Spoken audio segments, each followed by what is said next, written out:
What's up, guys, and welcome in to an Oklahoma recap edition of the Rally Time podcast. I'm your host, as always, Justin Babin Jr., and look who is back in the producer's chair after I'm back. 1 week, one show off. Yeah, 1 week. Christian, That's you're it. back. How I was am. Oklahoma? This is good. It was a good trip. It was Went a good trip. to where did we go? Broken Bow. It was a good trip. Real hilly out there. It was nice. It was a nice spring break trip.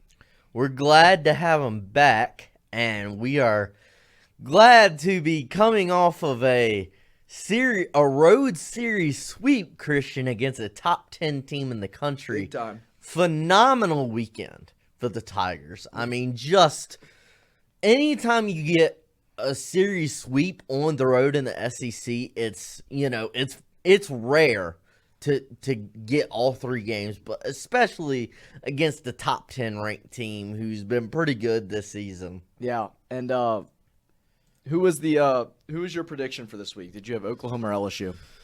I had it 2 out of 3. LSU winning Thursday and Friday, but I did not have on my card 135 pitches thrown by Cade Anderson Absolutely in a not. complete game shutout. What a game from Cade. That's where we'll kind of start. The road sweep was special. It was awesome. I would definitely say, it was the best overall performance as a whole from the pitching staff I've seen in a weekend this year. The only one I can really compare it to is opening weekend, where they had 45 strikeouts, so only 2 walks, but that was against much, much lesser competition in Purdue Fort Wayne. So to do this against the top 10 Oklahoma team on the road, it was a great performance all around by the pitching staff. Only 5 pitchers ended up pitching in the 3 games, which is rare. And it all started Thursday in Game 1 with Cade Anderson, who SEC Pitcher of the Week, and he was just absolutely spectacular. It was the best outing of his career, most strikeouts of his career in a game with 14 strikeouts. The guy just absolutely dealt. And he was just, it's the most impressive pitching performance we've seen from any pitcher for LSU this season. What he did on Thursday in Game 1 was just absolutely, it was special. It was a rare performance. You rarely ever see complete game shutouts in this era of college baseball. You rarely ever see games like Cade Anderson had. But he was special. That's pretty much all I can say about it. He was the MVP of the weekend for me.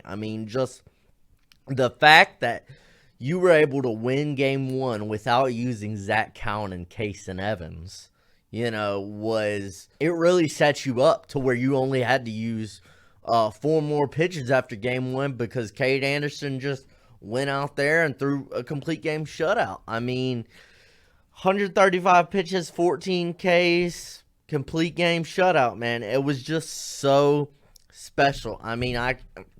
There's not much else I can say about what Cade Anderson did. He's proving why he's the best arm on this team and one of the best arms in the entire country. I think one important thing to note for this is it kind of goes over people's heads, but it really should not, is how durable he was. He did not waver hardly at all. I think he gave up that one deep foul ball that barely went foul. It probably would have been a home run, but outside of that, he was dominant for all 9 innings, which I think was very important. No wavering at all from Cade. He didn't seem to get gassed later it went into the game. He seemed to get better later in the game. I was like, okay, he's over 100 pitches. Now he's to 115. Now he's to 125. He ends up throwing 135 pitches. I'm like, I don't think that's happened at LSU in 20 years. I think I heard something about it hasn't happened since 2006 from an LSU pitcher. I think the last perfect or complete game from LSU, 9 inning shutout complete game. I don't know if it was shutout or just complete game overall, but I think 2013 was the last one. Yeah. So I mean, that should tell you enough. The guys that have been through LSU since then. I mean, from Alex Lang to Landon Marceau, Cole Henry, Skeens. I mean, obviously Paul Skeens. yeah. And I mean, Ty Floyd. I mean, Jared you name it. Poche. You name it.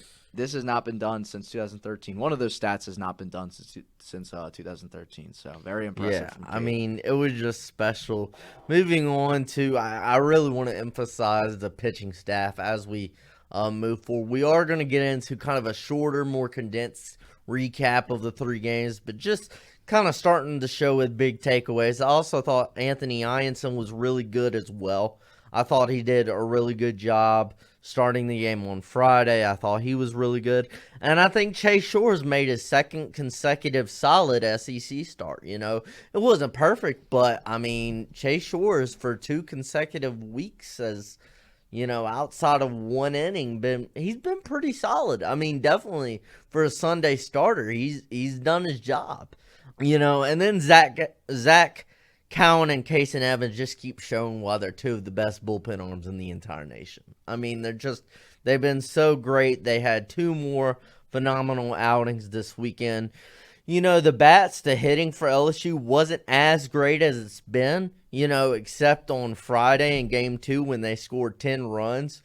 But, you know, I'm not really concerned about that because the weather conditions all weekend weren't really great, weren't really optimal for a lot of offense. I mean, all 3 games, it was pretty cold in Norman. The wind was blowing in a ballpark where the wind usually blows out, but for all 3 games, it was blowing in, especially in Game 3 on Saturday.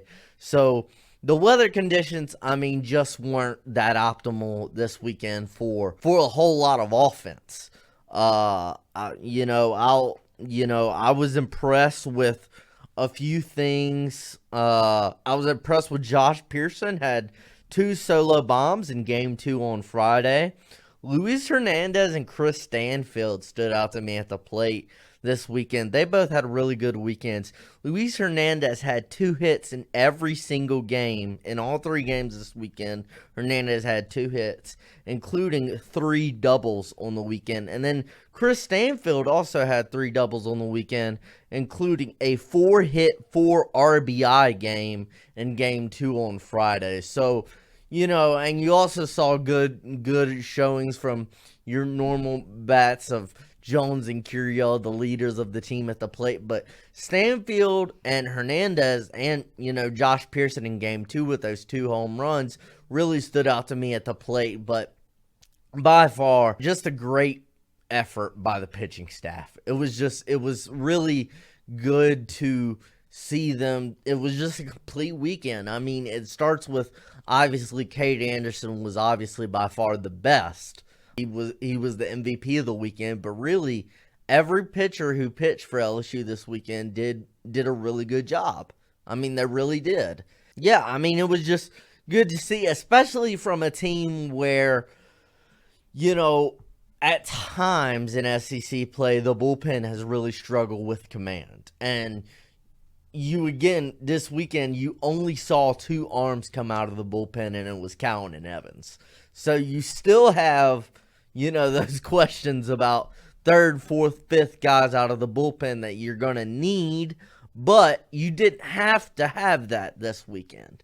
Now, most weekends, you're going to have to, right? So that's still something they need to figure out, but it was a phenomenal weekend. I mean, just going to Norman after your first SEC road series against Texas 2 weeks ago, you dropped 2 out of 3, and then you go against an Oklahoma team who's number 10 in the country, and you get a sweep, and you do it in a way where in at least 2 of the games on Thursday in Game 1 and Saturday on Game 3, the last game, your pitching kind of won you the day. Your pitching won it for you, and, you know, you need that. I mean, you're going to need that sometimes. Now, most games this offense is going to be good enough to score a lot of runs. I think it was just the weather conditions this weekend were not optimal for offense. But it was a great weekend.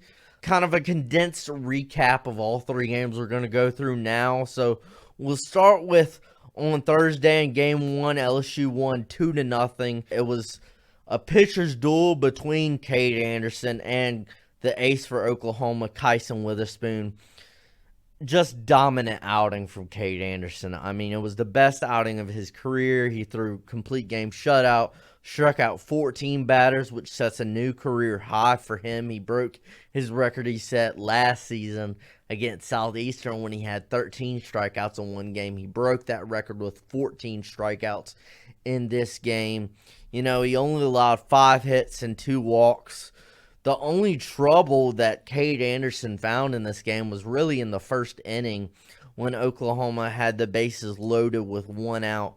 But then Cade Anderson got out of it without allowing a run by striking out 2 batters in a row to get out of the first. And then he just dominated in every inning after that. You know, I think he allowed like 2 hits in the first inning and then allowed 3 hits for the other 8 innings after that. So, I mean, just another, I mean, it was so impressive because in this age of college baseball, it's a hitter's paradise in some, especially in the SEC, and to see what he did this weekend, it's so rare in this day and age, and it was so special out of Cade Anderson.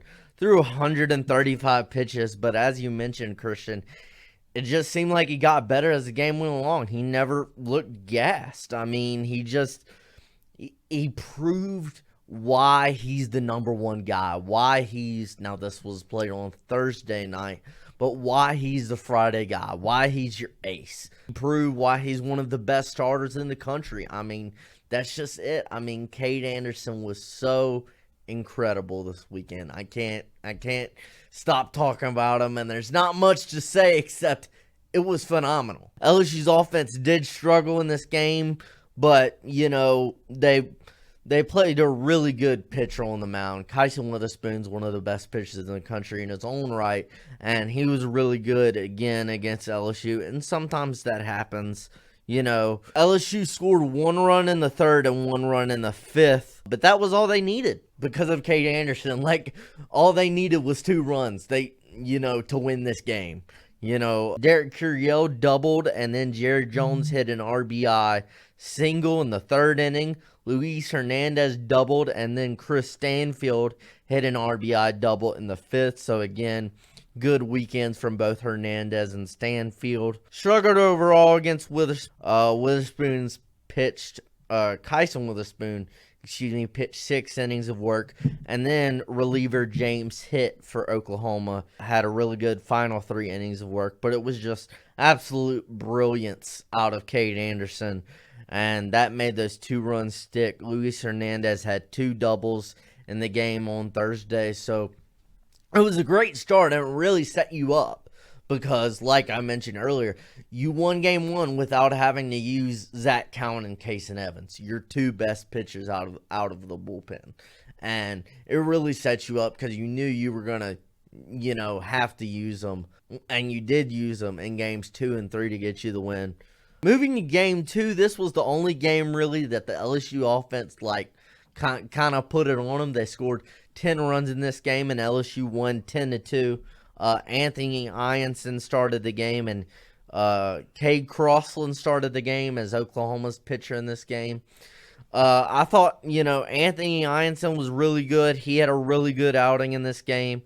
It started really well for LSU. They scored 4 runs in the 2nd inning, did the Tigers, when in the 2nd it started with a walk and then a hit by pitch, and then there were 2 doubles by Stanfield and Curiel, and then a single by Jared Jones, and that all added up to 4 runs in the 2nd inning for LSU. 3 straight hits with 2 outs. 3 straight 2-out hits in the 2nd, which is really important. Being able to get, runs on the board and get bat on the ball and be able to get hits with 2 outs. So 3 straight 2-out hits was really good to see in the 2nd. Ianson, had another really good game. He pitched 5 2/3 innings, only gave up 2 runs on 3 hits, 4 walks, 1 wild pitch, and 8 strikeouts. So again, Ianson continues to get strikeouts and continues to show why he adds a good 1-2 punch for, behind Anderson for game 2 in the SEC in this rotation for LSU. Ianson did give up 2 runs in the third, but he did do a good job getting out of the first and the fifth without allowing a run. In the first and the fifth, he didn't allow a run and stranded runners on base. I believe in the first and the fifth, Oklahoma got 2 runners on base with less than 2 outs, and Ianson was able to work his way out of it to where he only gave up his 2 runs in the third. So really good job by Ianson overall. Josh Pearson, we mentioned it before, was really good in this game. He hit 2 solo bombs in this game. Daniel Dickinson hit a solo shot as well, so it was a really good performance by Dickinson and especially Josh Pearson. Chris Stanfield was really special in this game. Chris Stanfield had 4 hits and 4 RBIs in this game, and he had 2 doubles in this game as well. Casey Evans came in to replace Anthony Ianson and was absolutely brilliant once again, as he's been all season. In the final 3 1/3 innings of work, he did not allow a run on 2 hits and 5 strikeouts. So just another really good performance out of Casey Evans. Just what he's done all season. Him and Zach Cowan have been absolutely phenomenal, and they were again this weekend.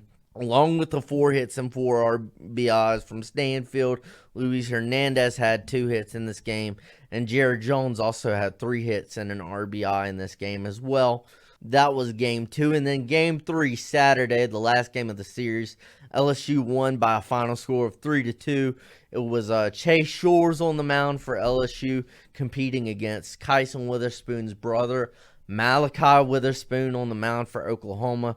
Chase Shores, his second really solid start in SEC play. Shores pitched 5 innings, only gave up 1 run on 3 hits, 4 walks, and 4 strikeouts. He especially did a good job in the second inning. Chase Shores only allowed 1 run with the bases loaded, eventually recording a strikeout to strand runners on second and third. So I believe the only run he allowed in the second was on a wild pitch that got past Hernandez. Did a really good job getting out of that inning, only allowing 1 run with the bases loaded. So that was really good from Shores. So after Shores was in the game for 5 innings, Zach Cowan came in, had another excellent outing. Zach Cowan pitched the final 4 innings of the game. He did give up 1 run in the 9th, but he was really good again for LSU. He gave up 1 run in the final 4 innings on 2 hits, 2 walks, and 4 strikeouts. So Cowan and Evans just again had phenomenal weekends. I mean, it's what they've done all season. 2 of the best bullpen arms in the country, the best bullpen arms on this LSU staff by far, and they did the same thing this weekend. LSU only scored 3 runs in this game. It was a really cold day, a really cold game on Friday, and the wind was blowing in a lot. It was blowing in, so it really didn't set up, especially in any of the games, but especially on Saturday. The weather conditions were not optimal for offense, and it made for not only scoring 3 runs for this LSU offense, but still that was enough because the pitching staff had their best weekend as a whole so far this season. LSU did score 2 runs in the second off of 3 walks and an error committed by Oklahoma, and then they scored another run in the 4th off of a Derek Curiel RBI double. Curiel continues to excel in his freshman season, on pace to definitely be SEC Freshman of the Year, which he was projected to be by D1 Baseball at the beginning of the season, and he's lived up. He's lived up and exceeded all of our expectations. I mean, he's just been absolutely phenomenal, and he continued it this weekend. Malachi Witherspoon, much like Kyson Witherspoon, they're both really good, the Witherspoon brothers, and they both did pretty solid in their starts against the LSU bats this weekend. But again, I'm not concerned, because the weather conditions just didn't set up for optimal scoring for LSU, except for on Friday when they scored 10 runs. But I'm not really concerned. I mean, this offense has plenty of depth, all the depth in the world. I was listening to, I was at a luncheon the other day where I think, yeah, Ronnie Rance was speaking at the luncheon, and Ronnie Rance said that he believed this was like the most depth an LSU lineup has had 1 through 9 in a very long time. Like they're even deeper 1 through 9 than the 2023 team was, and he's got a point there. I mean, just like 1 through 9, the amount of guys who can hit, who can. I'm not, even though it wasn't the greatest weekend for the offense, I'm not concerned one bit because they've just been so solid and so on point all season. It's hard to disagree with. I think obviously that 23 team was special, right? And I think they might have had better quality players starting, but there is no doubt that if that 23 team took a hit in substitutions and stuff like that, if someone went out, you kind of struggle to replace who you had starting already. I think with this team, you can kind of fill in just about every single position close to it. I mean, you definitely take a hit if certain players went out, but I know for a fact you can replace all 3 outfielders. You can move all 3 outfielders around. So I think that's one big thing. And I also think, your catching situation's not the worst. I think your shortstop and your middle infield situation isn't bad either. Your freshmen are very good there. And, that's really it. Yeah. In this game, hitting-wise, was a nice game for Steven Milam. Milam had 2 hits, including a triple. And then Luis Hernandez had 2 hits again with another double in this game on Saturday. The last game of the series to clinch the sweep, the road sweep for LSU. And, just kind of diving into some overall thoughts, it was just the most impressive weekend by this pitching staff all season. It was important to see because you knew you had seen for weeks and weeks how good this offense had been. And in a weekend where the offense wasn't as good, the pitching was able to pick the offense up starting with, of course, Cade Anderson and the complete game shutout, but continuing with Ianson, Shores, Cowan, and Evans all had great weekends as well, great pitching outings as well against Oklahoma. And yeah, I mean, I picked them to win 2 out of 3. I wouldn't have picked LSU. I wouldn't pick many teams to get sweeps on the road, especially in the SEC, because it's so hard to do. But to be able to do that, against a top 10 team in the country is really good. LSU actually, I was looking at it earlier today, moved up 4 spots in the D1 baseball poll. They are sitting at number 3 in the country. So LSU is back firmly within the top 5 teams in the country. As they should be. As they should be, absolutely. And just what you saw from the Tigers this weekend, I mean, it was just really, really good signs. And it really carries over to, the rest of the season. I mean, you play at Auburn, which we'll preview later in the week. You play at Auburn this weekend, but then you have Alabama, who's like number 9 or 8 or 9 in the country. Alabama's been really good. You play home against Tennessee, who's number 2. Home against Arkansas, who's number 1. This, it's definitely backloaded, this SEC schedule for LSU. I mean, they play a lot of good teams in the final 5 weeks of SEC play. So it was really big to get this sweep, like to get it now, and to for what this team's got coming, and Auburn's been pretty good as well this season. I believe they're a ranked team as well, and they're 16th. Yeah, they're 16th, and they're coming off a weekend where they beat Alabama, who's a top 10 team in the country. They beat Alabama 2 out of 3. Okay. So Auburn's been really good as well, and we'll kind of get into that preview later in the week, give you our predictions, give you some of our thoughts. But overall, it was just, it started and it ended with the pitching, and it started and ended with Cade Anderson this weekend. I mean, what he did setting it up for Game 2 and Game 3, where you didn't have to use Cowan and Evans in Game 1. It was just a great weekend, and I enjoyed watching it. For sure. Is there any other thoughts you had on what we saw from this weekend? Yeah, I think it's important to say that LSU added another notch to its belt, and not in the sense that you can show off that you beat Oklahoma, but the notch in the belt shows that you've gained experience. You've been battle tested on the road, and I think it's very important for this young LSU baseball team to be battle tested on the road. I mean, you saw against Texas, they kind of folded under pressure. So I think later in the year with series wins like this and in tight situations like they were in on Saturday and Thursday, that it's important to have these wins, and it's important to have this experience of knowing how to win in tight games, because they're going to have some tight games. The good thing is the games we know that are coming up that are at home are against the best teams in the country. So I'm happy you don't have to play Tennessee and Arkansas on the road, but I think these Oklahoma games on the road, I think it's really important that LSU got the win in there, and they showed the toughness and the grit to fight and win on the road the way they did. So yeah, I mean, it was just it was great to see. It was just a really good weekend, and I think this LSU team is only gonna get they're getting better. Like that's the thing. This team is not as good as they're going to be.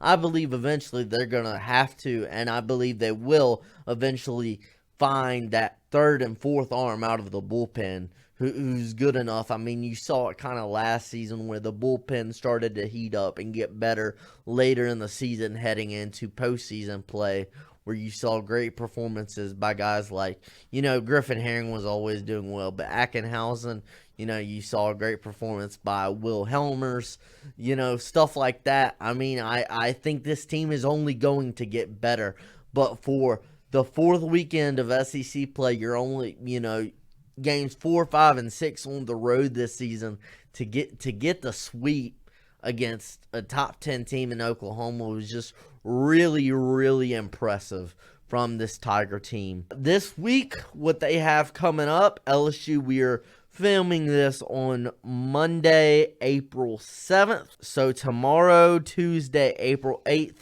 LSU is playing another game on the road, a midweek game on the road in Thibodaux, Louisiana, against Nichols.